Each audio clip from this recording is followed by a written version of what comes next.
ஒரு கேள்வி ஒன்று ஆரம்பத்தில் கேட்குறேன். அதற்கான பதிலை நீங்கள் வீடியோ போகிற போக்கிலேயே உங்களுக்கு அந்த பதில் தெரிஞ்சிருச்சுனாக்கா, ஞாபகம் வந்துருச்சுனாக்கா, உங்களுடைய அறிவு கெட்டிருச்சுனாக்கா நீங்கள் கமெண்ட்டில் பதிவு பண்ணலாம். அப்படி இல்லை, நான் வீடியோ முழுசாக பார்த்துட்டு அதுக்கப்புறம் நான் யோசிச்சு போகிறனாலும் நீங்கள் போடலாம். கேள்வி நான் இப்போ கேட்டுறேன்.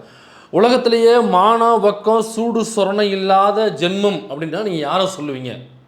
ஆப்ஷன்லாம் கொடுக்க மாட்டேன். ஆப்ஷன் உங்கள் விருப்பம்தான். ஆனால் இந்த வீடியோவில் நம்ம யாரை பற்றி பேச போகிறோன்னா, காங்கிரஸ்காரர்களை பற்றி தான் பேச போகிறோம். இதுக்கும் அதுக்கும் சம்மந்தம் இருக்கானாக்கா இல்லை, உண்மையிலேயே சத்தியமாக இல்லை. ஒருவேளை நீங்கள் சம்மந்தப்படுத்திக்கிட்டு நீங்கள் கமெண்ட் பண்ணிங்கனாக்கா அது உங்களுடைய விருப்பம், அது உங்களுடைய ஜனநாயக உரிமை, உங்களுடைய கருத்துரிமை, உங்களுடைய பேச்சுரிமை. உங்களுடைய பேச்சுரிமையிலையும் கருத்துரிமையிலையும் தலையிற அளவுக்கு நான் ஒன்றும் ஜனநாயகத்துக்கு எதிரானவங்க கிடையாது. எனக்கு நான் ஜனநாயகம் படமே ரொம்ப பிடிக்கும். இருந்தாலும் நான் பார்க்கல. பார்த்தவங்க சொன்னாங்க நல்லா இருக்குது அப்படின்னு சொன்னாங்க. அதை நான் நம்பலை. நான் பார்த்துட்டு சொல்கிறேன் அப்படின்ட்டு நான் இது வரைக்கும் அதை பார்க்கல. அதனால் அந்தளவுக்கு நான் ஜனநாயகத்துக்கு உரிமை கொடுக்குறேன். அதனால் உங்களுடைய விருப்பத்தை நீங்கள் உங்களுடைய இஷ்டம் போல் நீங்கள் கமெண்ட்டில் பதிவு பண்ணலாம். இந்த வீடியோவில் என்ன பார்க்க போகிறோன்னா, இந்த டிவிகே கட்சியில் உள்ள தொண்டர்கள், ரசிகர்கள் இருக்காங்கள, அவங்கள தான் நம்ம தற்குறின்னு சொல்லிட்டு இருந்தோம். அதுக்கே இந்த டிவிகே கட்சியினுடைய தலைவர் சிஎம் விஜய் அவர்கள் மேடை போட்டு திருச்சியில் போயிட்டு ஒப்பாரி வைக்காத கணக்காக வாயிலையும் வயிற்றுலையும் அடிச்சுக்கிட்டு தற்குறின்னு சொல்கிறாங்கன்னு சொல்லிட்டு ஒப்பாரி வச்சாப்புல. நாம் தொண்டர்களையும் ரசிகர்களையும் தான் சொன்னோம். அதுக்கே இவ்வளோ கூப்பினாப்புல. ஆனால் அந்த கூட்டணிக்கு ஆதரவு தெரிவித்து அந்த கூட்டணிக்குள்ளே அமைச்சரவையில் இருக்கிற ஒரு கட்சியினுடைய முக்கிய தலைவரே சிஎம் விஜய் அவர்களையே தற்குறின்னு சொல்லியிருக்காப்புல. அப்போ இதுக்கு எந்த அளவுக்கு கூப்பணும், இந்த விர்ச்சுவல் வாரியர்ஸ் எந்த அளவுக்கு அவர் அட்டாக் பண்ணி பதிவுகள் பண்ணணும், அது ஏன் போடலவங்க?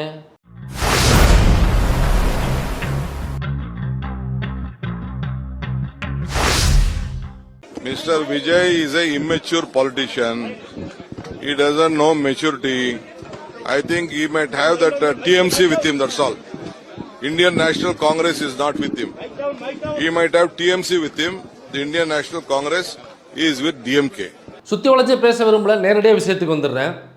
டிவிக்கு ஆட்சி அமைப்பதற்கு ஆதரவு கேட்காமலேயே தட்டை தூக்கிட்டு ஓடி போய் கேட்டு முன்னாடி நின்ன அந்த மாது காங்கிரஸ்காரங்க இருக்காங்களா, அந்த காங்கிரஸ் கட்சியினுடைய முக்கிய தலைவர், கர்நாடகத்தினுடைய தற்போது முதலமைச்சராக இருக்கக்கூடிய டிகே சிவகுமார் அவர்கள் தான் சொல்கிறாப்புல விஜயை பார்த்து கேள்வி எழுப்புறாங்க. அப்போ சொல்கிறாப்புல Vijay is a immaturity politician சொல்கிறாப்புல. நானும் அந்த கூகுளில் சர்ச் பண்ணி பார்த்தேன், டிரான்ஸ்லேட்டில் போட்டு பார்த்தேன். இம்மெச்சூர்னா எக்ஸாக்ட் பொருள் என்ன அப்படின்னு, முதிர்ச்சி அற்ற அப்படின்னு வந்துச்சு. அப்போ தற்குறி அப்படின்னாலும் முதிர்ச்சி அற்ற அப்படிங்கிற பொருள் தான். நாம் இதுவரைக்கும் அந்த கட்சியில் உள்ள தொண்டர்களையும் ரசிகர்களையும், அந்த டிரான்ஸ்ஃபார்மில் ஏறுறவங்களையும், அந்த மரத்து மேலே ஏறி நின்றவங்களையும், அப்புறம் ஸ்டாம்பிட் ஆகும் பொழுது கண்ணாப்பினாலும் எகிரி குதிச்சு ஒன்றவங்க, அங்கே அந்த பச்சிளம் குழந்தைகளை ஏறி மிதித்து அவங்க சாகிறதுக்கு காரணமாக தெரிந்தோ தெரியாமலோ காரணமாக இருந்த அந்த நபர்கள், அதுக்கப்புறம் பேட்டி கொடுக்கும் பொழுது இதுக்கெல்லாம் காரணம் திமுக தான் பேட்டி கொடுத்த இந்த மாதிரியான அறிவு முதிர்ச்சியற்ற நபர்களை தான் நம்ம தற்குறின்னு சொன்னோம்.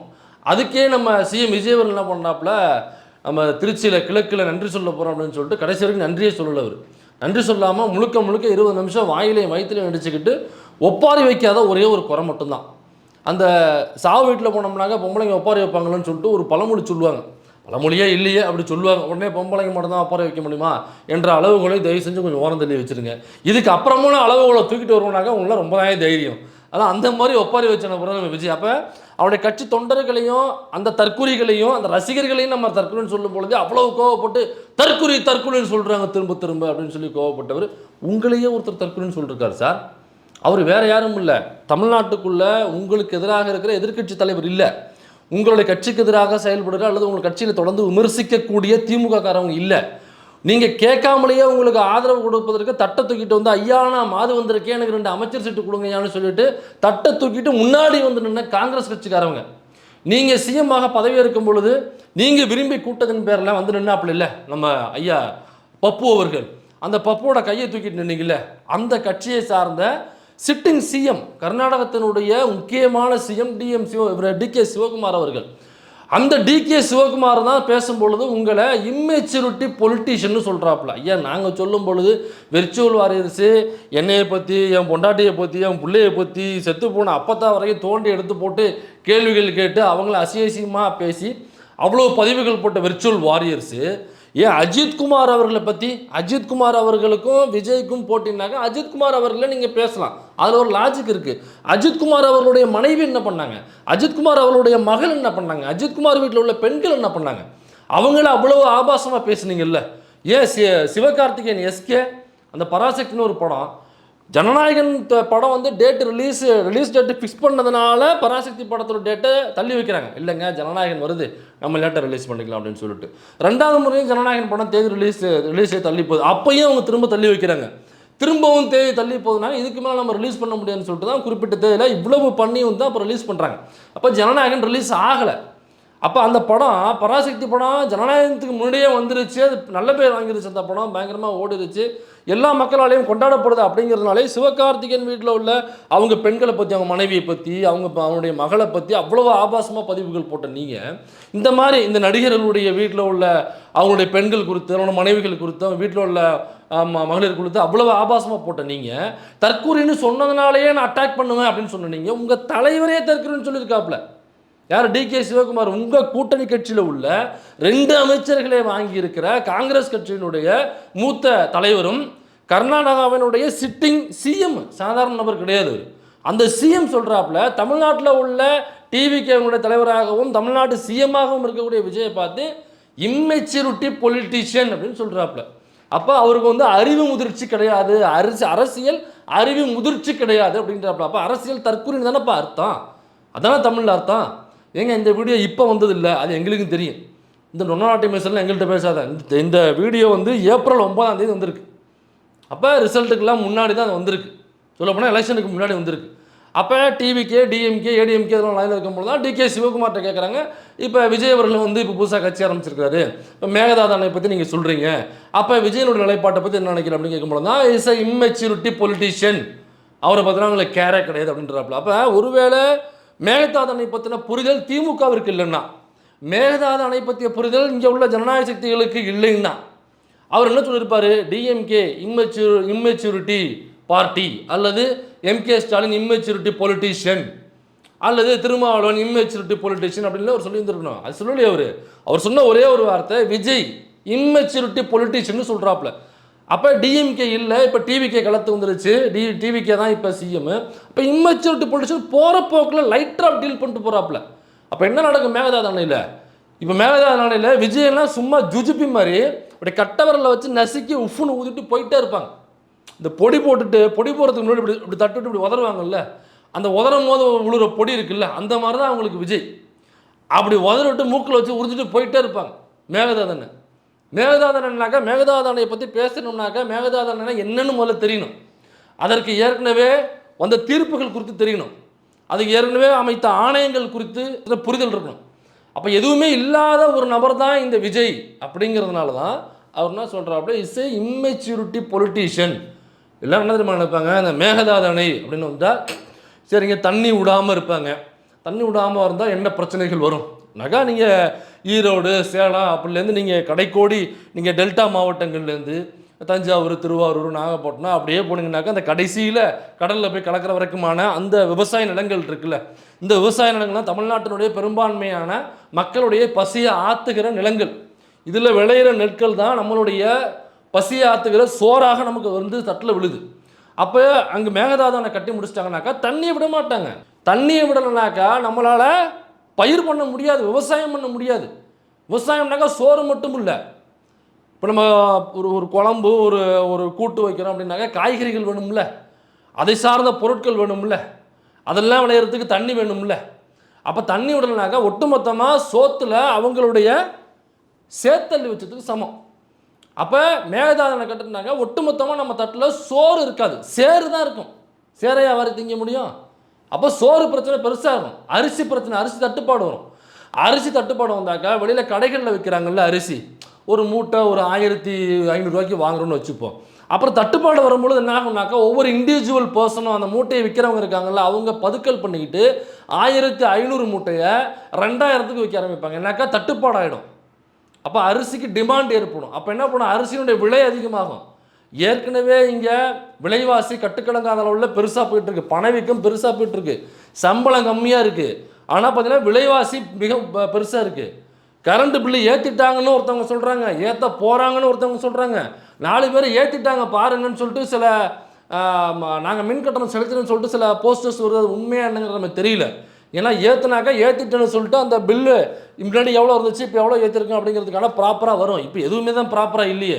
ஒருத்தன் இங்கிட்டு போய் ரீல்ஸ் போடுறான், அங்கிட்டு ஒரு தொழில்துறை அமைச்சர்னாக்கா அதை டான்ஸ் ஆடிட்டு நிற்கிறாங்க ரீல்ஸ் போட்டுக்கிட்டு.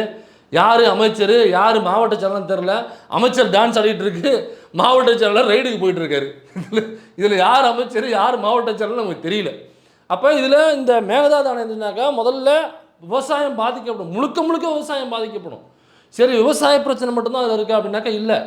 இதுக்கப்புறம் கரண்ட் பிரச்சனையும் இருக்குது. ஏங்க தண்ணி பிரச்சனை ஓகே, கரண்ட் பிரச்சனை எப்படிங்க இருக்குது பாஸு? தண்ணி மூலமாக கரண்ட் தயாரிக்கிற ஒரு முறை இருக்குல்ல, அப்போ தண்ணி இங்கே விடணுனாக்கா அதன் மூலமாக உற்பத்தி செய்யக்கூடிய மின்சாரம் இருக்குல்ல, அது பயங்கரமாக பாதிக்கப்படும். எப்படி காற்றாலை மூலமாக அது மின் தயாரிப்புங்கிறது ஒரு பக்கம் இருக்கும், அதே மாதிரி நிறைய வெரைட்டிஸ் இருக்குது. நிலக்கரி மூலமாக ஒரு பக்கம் இருக்கும், இன்னொரு பக்கம் தண்ணி மூலமாக இருக்கும். அப்போ தண்ணி மூலமாக எடுக்கக்கூடிய அந்த கரண்ட் இருக்குல்ல, மின்சாரம், அது முழுக்க முழுக்க தடைப்பட்டு போகும். ஏற்கனவே தமிழ்நாட்டுக்குள்ளே மின்சார தடைக்கு மின்வெட்டுக்குன்னு நம்ம சொல்லவே தேவையில்லை. டெய்லி பார்த்தீங்கன்னாக்கா 24 மணி நேரத்தில் 5 மணி நேரம் 6 மணி நேரம் நம்ம கரண்ட் இருந்தாலும் அது மிகப்பெரிய வெற்றியாக கருதப்படுது. இதெல்லாம் எப்போ தெரியுமா இருந்துச்சு? நான் ஸ்கூல் படிக்கும்பொழுது ரொம்ப ரொம்ப ரொம்ப ரொம்ப ரொம்ப முன்னாடி, ஒன்ஸ் அப்பான் ஏ டைம்னு சொல்லுவாங்களே, லாங் எகோ. அப்போ எங்கள் ஊர் கிராமங்களில் அந்த மாதிரி இருக்கும், கரண்டே இருக்காது. சம்மர் டைமில் அரை மணி நேரம் இருக்கும், 2 மணி நேரம் இருக்காது, திரும்ப அரை மணி நேரம் இருக்கும், 2 மணி நேரம் இருக்காது. அப்போ மிகப்பெரிய மின்சார தட்டுப்பாடு இருந்துச்சு. ஆனால் இப்போ மின்சார தட்டுப்பாடு இல்லை அப்படின்றாங்க. அப்போ மின்சார தட்டுப்பாடு இல்லைனாக்கா யாருடைய கட்டுப்பாட்டில் இருக்குன்னு அர்த்தம். அப்போ யாருடைய கட்டுப்பாட்டில் அந்த மின்சாரம் இருக்குது. அப்போ ஏற்கனவே நைட்டு முழுக்க பார்த்தீங்கன்னாக்கா சென்னை மட்டும் இல்லை, தமிழ்நாடு முழுக்க, ஏன் திருவாரூரில் கூட நினைக்கிறேன் ஒரு போராட்டம், மின்சாரம் இல்லை அப்படின்னு சொல்லிட்டு ஒரு போராட்டம். அப்புறம் தஞ்சாவூர், நிறைய இடங்களில், தமிழ்நாடு முழுக்க நிறைய இடங்களில், குறிப்பாக சென்னை முழுக்க பவர் கட்டு. நீங்கள் சென்னையில் நைட்டு ஒரு 12 மணிக்கு ஒரு பைக் எடுத்துகிட்டு போனீங்கன்னாக்கா சென்னை மக்கள்லாம் நீங்கள் ரோட்லேயே பார்க்கலாம். பகலில் இருக்கிற மாதிரி நைட்டில் ரோட்டில் உட்காந்து போராட்டம் ஆர்ப்பாட்டம் பண்ணிட்டு இருப்பாங்க கரண்ட்டுன்னு சொல்லிட்டு. அந்தளவுக்கு ஏற்கனவே கரண்ட் பிரச்சனை இருக்குது. அப்போ மேகதாது அணையில் அங்கே அவங்க அணையை கட்டிட்டாங்க அப்படின்னாக்கா கரண்ட் பிரச்சனை அதிகமாகிடும். இப்போ அதன் மூலமாக தயாரிக்கக்கூடிய கரண்ட்டுகள் வராது. அப்போ தண்ணி மூலமாக இயங்கக்கூடிய தொழிற்சாலைகள் இருக்குல்ல, தொழிற்சாலைகளுக்கு நீங்கள் தண்ணி அனுப்பணும். ஒரு கார் தயாரிக்கும் தொழிற்சாலை இருக்குது, அல்லது இதே மாதிரி வேறு தொழிற்சாலை இருக்குனாக்கா அந்த தொழிற்சாலைக்கு தண்ணி தேவைப்படும். இப்போ அந்த ஆறு மூலமாக கூடிய பாசனங்கள் இருக்குல்ல, அந்த பாசனத்தில் தான் இந்த தொழிற்சாலைகளுக்கு தண்ணி எடுத்து கொடுப்பாங்க, ஒரு தொழிற்சாலைக்கு லிட்டர் அப்படின்னு சொல்லிட்டு. அப்போ இந்த தண்ணி நீங்கள் அணை கட்டிட்டீங்கன்னாக்கா தொழிற்சாலைகளுக்கு போகிற தண்ணிங்கிறது அனுப்ப முடியாது. அப்போ தொழிற்சாலைகள் பாதிக்கப்படும். தொழிற்சாலைகள் பாதிக்கப்பட்டாக்க வேலைவாய்ப்பு, ஏற்கனவே உள்ள ஒரு 1000 பேர் வேலை பார்க்குறான் தொழிற்சாலை அப்படின்னாக்கா, தண்ணி இல்லாதனால ப்ரொடக்ஷன் கம்மியாகுது அப்படின்னாக்கா ஒரு 300 பேர் ஃபயர் பண்ணி அனுப்பிச்சிருவான். அப்புறம் திரும்ப தண்ணி பிரச்சனை இருக்குது அப்படின்னாக்கா திரும்ப 200 பேர் ஃபயர் பண்ணி அனுப்புவான். ஏற்கனவே வேலை இல்லாத திண்டாட்டம் அதிகமாக இருக்குது. அப்போ இந்த தண்ணி இல்லாதனால தொழிற்சாலைகள் பாதிக்கப்படும், விவசாயம் பாதிக்கப்படும், மின்சாரம் பாதிக்கப்படும். இதன் மூலமாக தண்ணி மூலமாக இன்னும் என்னென்ன பயன்கள் இருக்கோ இது எல்லாமே ஒட்டுமொத்தமாக காலியாகும். இந்த அறிவெல்லாம் உள்ளவனால தான் இந்த மேகதாது பிரச்சனையில் லீகலாக அப்படி போய் ஃபைட் பண்ணுறது, அல்லது பொலிட்டிக்கலாக உட்காந்து பேசி சரி பண்ணலாமா? எனக்கு இது என்ன பிரச்சனைனே விஜய்க்கு தெரியாது. தெரிஞ்சாதானே ப்ரெஸ் மீட் தருது. அவர் ஏன் ப்ரெஸ் மீட் தரல கேட்குறாங்க. தெரிஞ்சதானே இங்கே ப்ரெஸ் மீட் பண்ணுவார். இப்போ கர்நாடகாவில் இங்கே தண்ணி வரும்பொழுது அங்கே உள்ள விவசாயிகள் போராடுவாங்க, கண்டிப்பாக அங்கே போராடுவாங்க. ஏன் போராடுறாங்க? சும்மா போராடுறாங்களா? ஏதோ ஒரு கட்சி சும்மா தூண்டி விட்டு போராடுங்கன்னு போடுறது அப்படி கிடையாது. அந்த விவசாயிகளுக்கு தண்ணி தேவை உண்மையிலேயே, அதனால தான் அவங்க போராடுறாங்க. ஏங்க அப்போ அவங்க தண்ணி தேவை போராடுறாங்கனாக்கா இப்போ அந்த கவர்மெண்ட்டை தாண்டி தான் வரப்போகுதுனாக்கா அப்போ அந்த ஊரில் உள்ள கவர்மெண்ட்டை மறைச்சி வச்சுட்டு அவங்களுக்கு தானே கொடுக்கும் அப்படின்னு நியாயமான கேள்வி எழுப்பலாம். ஆனால் நீதிமன்றம் என்ன சொல்லுதுனாக்கா, நம்ம வழக்கு கொண்டு போகும்பொழுது முதன்முறையாக அந்த மேகதாது அணை பற்றி கொண்டு போகும்பொழுது நீதிமன்றம் சொன்னது, இந்த பாசனத்துக்கான தண்ணியை அதிகமாக யாரும் கொள்முதல் செய்யக்கூடாது. இப்போ பாசனமாக எத்தனை லிட்டர் ஒவ்வொரு மாநிலத்திலும் எவ்வளவு இருக்கோ அவ்வளவுதான் இருக்கணுமே தவிர அந்த பாசனத்துக்கான தண்ணீருடைய தேவையை எந்த மாநிலமும் இதற்கு பிறகு அதிகப்படுத்தக்கூடாது அப்படின்னு சொல்லி தான் அவங்க ரூல்ஸ் அண்ட் ரெகுலேஷனை போடுறாங்க. ஆனால் கர்நாடகா என்ன பண்ணுதுனாக்கா, அவங்க போட்டதுக்கு அப்புறம் அந்த பாசனம், அதாவது அந்த தண்ணி பாயும் பொழுது வயலுக்கு போகிறது, இந்த மாதிரி பாசனங்கள் இருக்கும்ல, இந்த பாசனங்களை அதிகப்படுத்துது, நிலங்களை அதிகமாக்குது, உற்பத்தியை அதிகமாக்குது. அது பண்ணக்கூடாதுன்னு நீதிமன்றம் சொன்னதுனால தமிழ்நாடு அதை பண்ணலை. ஏற்கனவே நமக்கு கொள்முதலுக்கு அல்லது பாசனத்துக்கு எவ்வளவு தண்ணி தேவையோ அந்த தண்ணி தான், அந்த டிஎம்சி திறந்து விட்டால் போதும், எங்களுக்கு ஏற்கனவே இருந்தாலும் தான் நாங்கள் அதை அதிகப்படுத்தலை. ஒருவேளை எங்களுக்கு அதிகமாக இருந்தால் அதை நாங்கள் வேறு வழியில் பேலன்ஸ் பண்ணிக்கணும்னு சொல்லிட்டாங்க. ஆனால் கர்நாடகா என்ன பண்ணுதுனாக்கா அதை கண்மூடித்தனமாக அதிகப்படுத்திருச்சு. அப்போ கண்மூடித்தனமாக அவங்களுக்கு இன்னமும் அதிகமான டிஎம்சி தண்ணீர் தேவை. இப்போ அவங்களுக்கு தேவைன்னாக்கா அப்போ நமக்கு இதுதான் இங்கே உள்ள பிரச்சனை. இது எப்படி தீர்க்க போகிறோம் அப்படிங்கிறத அரசியல் ரீதியாக புரிதல் கொண்டு தீர்க்கணும். ஆனால் அந்த புரிதல் இல்லாத ஒரு கட்சி சிஎம் இருக்கிறதுனால அதனால தான் சொல்கிறாரு இஸ் இம்மெச்சூரிட்டி பொலிட்டிஷியன், நான் போகிற போக்கில் பொடி போடுறது மாதிரி போட்டு போயிட்டே இருப்பேன் அப்படின்னு சொல்கிறாப்புல. அதில் இன்னொரு விஷயம் கேட்குறாங்க, அது டிவிக்கே கூட காங்கிரஸ் போகிற மாதிரி சூழல் இருக்குது அப்படின்னு அப்போ கேட்குறாங்க. அப்போ அவர் சொல்கிறாரு, இல்லைங்க தமிழ்நாடு காங்கிரஸ் வேணால் டிவிக்கே கூட கூட்டணிக்கு போகும், ஆனால் இந்தியன் நேஷனல் காங்கிரஸ் டிஎம்கே கூட தான் இருக்கும் அப்படின்னு சொல்கிறாப்புல. புரியல, எனக்குமே புரியல. இந்தியன் நேஷனல் காங்கிரஸ் டிஎம்கே கூட தான் இருக்க விருப்பப்படுது, ஆனால் தமிழ்நாடு காங்கிரஸ் டிவிக்கே கூட இருக்க விருப்பப்படுதுன்னு சொல்லிட்டு தான் அவர் இல்லை அந்த அந்த பாகுபாடை, அந்த இடைவெளியை, அந்த தட்டை தூக்கிட்டு தமிழ்நாடு காங்கிரஸ் போய் நின்னதான் வந்து டிகே சிவகுமார் அவர் மிதிக்காமல் வார்த்தையால் போட்டு மிதிச்சிருக்காப்புல. வேறு ஒன்றும் இல்லை, 3 நாள் செருப்பை ஊற போட்டு வாயில் கப்பை கொடுத்து தமிழ்நாடு காங்கிரஸை அடிச்சிருக்காப்புல. வேறு ஒன்றும் இல்லை. அப்போ இங்கே ராகுல் காந்தி வந்து தெளிவுபடுத்தணும்.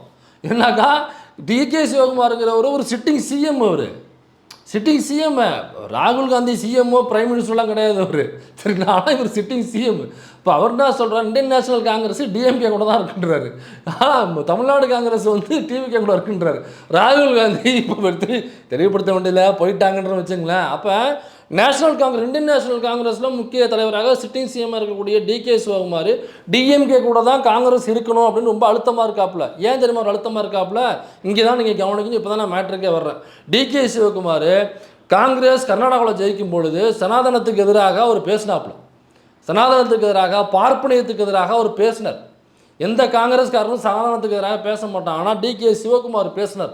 சனாதன வர்ணாசிரமத்துக்கு எதிராக, அந்த ஜாதிய படிநிலைக்கு எதிராக, பார்ப்பனியத்துக்கு எதிராக, ஆர்எஸ்எஸ்க்கு எதிராக பேசி அங்கே உள்ள இந்த புத்தகத்தில் கூட சம்மந்தமான பாடம் வந்துருந்துச்சு, அதை கிழிச்சு போட்டாப்புல.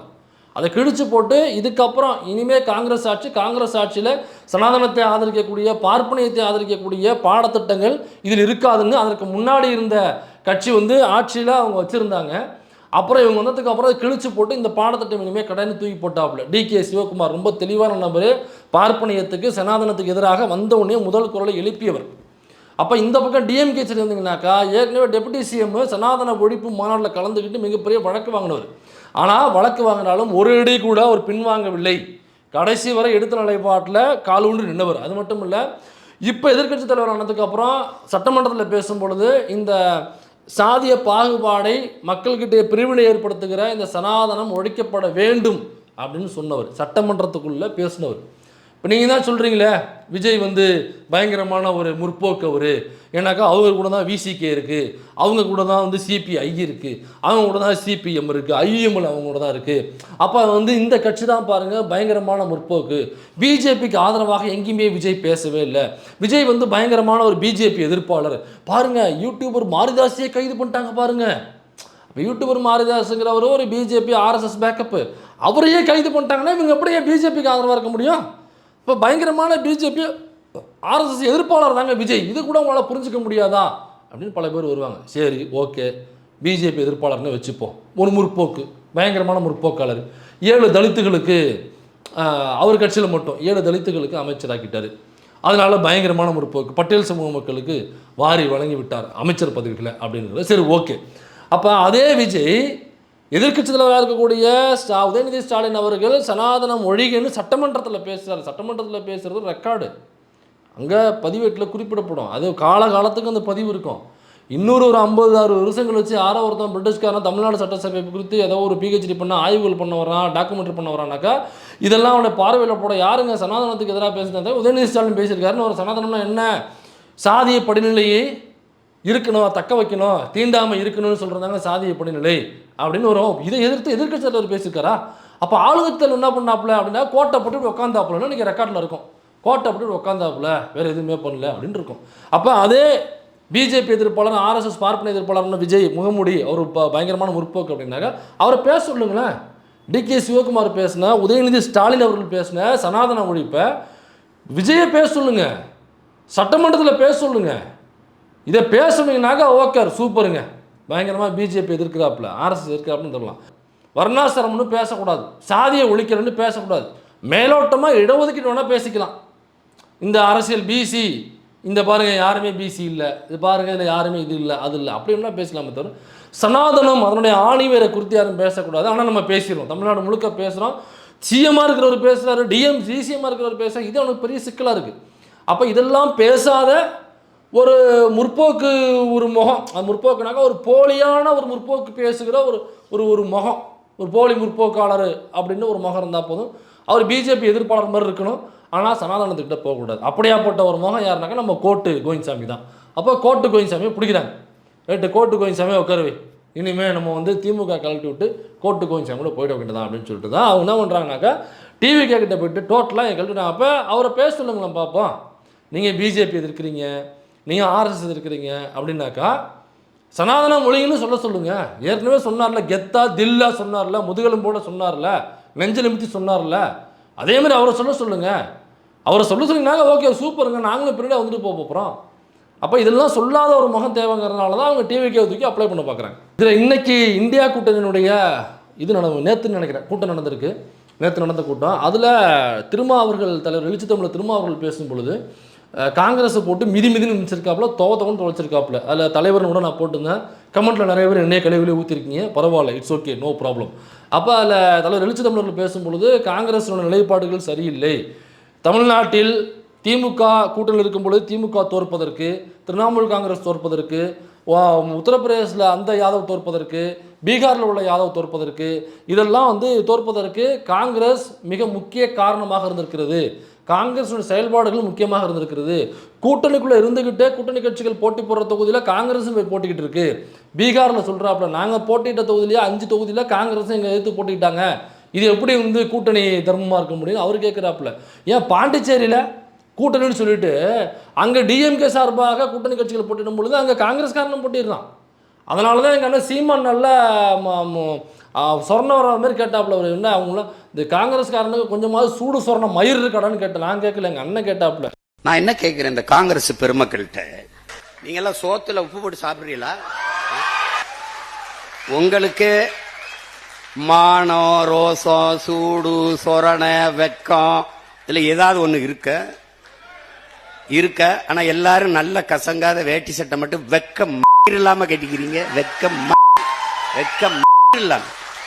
இப்போ இந்த விஷயத்தில் மட்டும் எங்கள் அண்ணன் சீமான் அவர்களை நான் ஆதரிக்கிறேன், முழுக்க ஆதரிக்கிறேன். அவர் கேட்டது கரெக்டு தானே. இதில் மகாராஷ்டிரனுடைய தாக்கரே இருக்கார்ல, அவர் ஒரு முக்கியமான பாயிண்ட்டை சொல்லியிருக்காப்புல, இந்தியா கூட்டணிக்கு தாவேகாவிற்கு அழைப்பு விடுக்கலாமா அப்படின்னு ஒரு டிபேட் போயிருக்கு. அதில் தாக்கரே சொல்லியிருக்காப்புல, அழைப்பு விடுங்க, ஒன்றும் மாற்றுக்கிறது கிடையாது.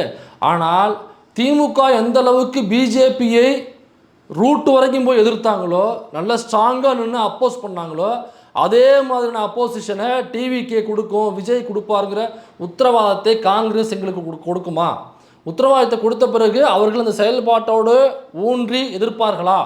இதற்கு ஓகேனாக்கா வரட்டும், அப்படின்னாக்கா போகட்டும்னு சொல்லிட்டார். ஸோ அந்த மேகதாது பிரச்சனையை ஒட்டி விஜய் அவர்களை வந்து இம்மெச்சூரிட்டி பொலிட்டீஷியன்னு சொன்ன டிகே சிவகுமார், அதை வந்து காணாமல் கடந்து போகிற டிவிகே விர்ச்சுவல் வாரியர்ஸு, அப்புறம் இந்தியா கூட்டணிக்குள்ளே நடந்தது, இதை பற்றி நம்ம நிறையா பேசியிருக்கோம்.